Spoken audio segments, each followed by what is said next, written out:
Shalom, selamat siang saudara-saudari semua. Kembali lagi dengan saya Joyce Mursiana Umisine. Hari ini kita akan kembali mendengarkan penjelasan berikutnya terkait dengan mata kuliah yang saya tawar, yaitu Administrasi Gereja Baru. Kali ini saya akan membawakan materi tentang dimensi kedua, tentang kebijakan gereja. Nah, kebijakan gereja ini adalah suatu keputusan terbaik yang dibuat oleh para pemimpin gereja, sidang-sidang atau rapat gerejawi dalam rangka memastikan visi misi bahwa kebutuhan jasmani dan spiritualitas jemaat terpenuhi, bahwa perumpamaan gereja berlangsung berdasarkan model kehendaknya. Dimensi kedua yang membahas kebijakan gereja ini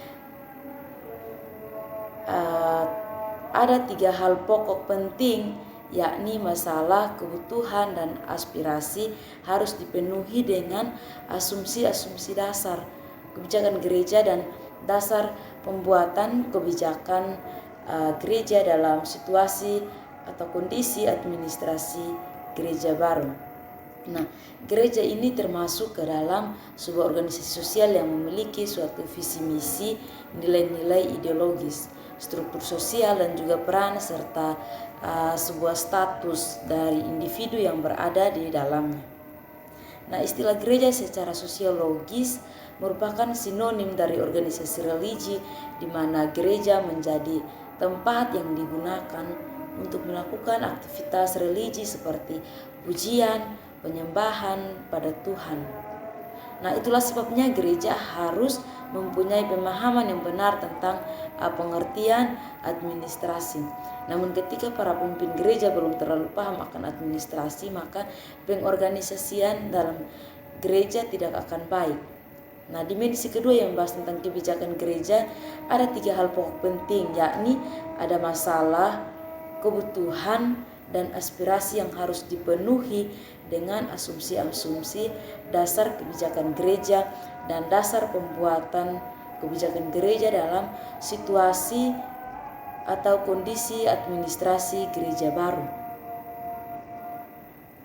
Nah, dalam dimensi kali ini ada beberapa poin penting yang sering berada atau dalam gereja.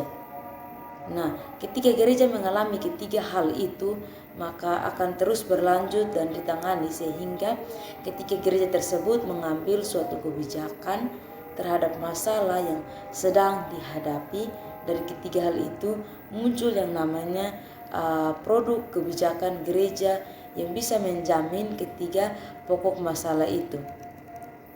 Nah, dalam pembuatan kebijakan gereja terhadap masalah yang dialami, kebutuhan dan aspirasi gereja perlu mengambil data atau informasi, konsep atau variabel, model, dan paradigma agar bisa mengambil suatu keputusan dengan baik terhadap ketiga aspek tersebut. Nah, perlu diketahui bahwa ada juga dasar kebijakan gereja, yaitu sumber daya insani terbatas, misiologi gereja, dan sumber daya finansial terbatas. Maka dari situlah timbul yang namanya produk kebijakan gereja, yakni teologi, regulasi, dan program. Nah, peran yang sangat signifikan dalam realitas kehidupan suatu gereja.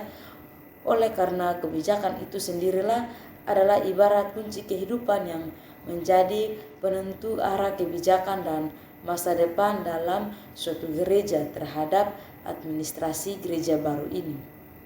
Nah, uraian di atas juga menggambarkan bahwa semua aspek kehidupan bergereja dalam pandangan administrasi gereja baru yang dikatakan suatu gereja berada dalam kontrol kebijakan yang secara khusus diatur dalam berbagai kebijakan dan konstitusi, apalagi didasarkan atas produk kebijakan, yakni teologi, regulasi, dan program.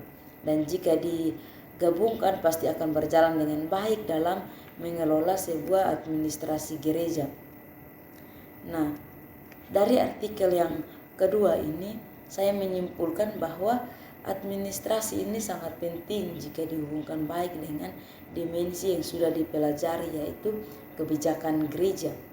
Dalam dimensi kali ini ada beberapa poin penting yang sering berada atau terjadi di dalam suatu gereja yang terkandung dalamnya, yaitu ada masalah jemaat, kebutuhan jemaat, aspirasi jemaat yang perlu kita ketahui.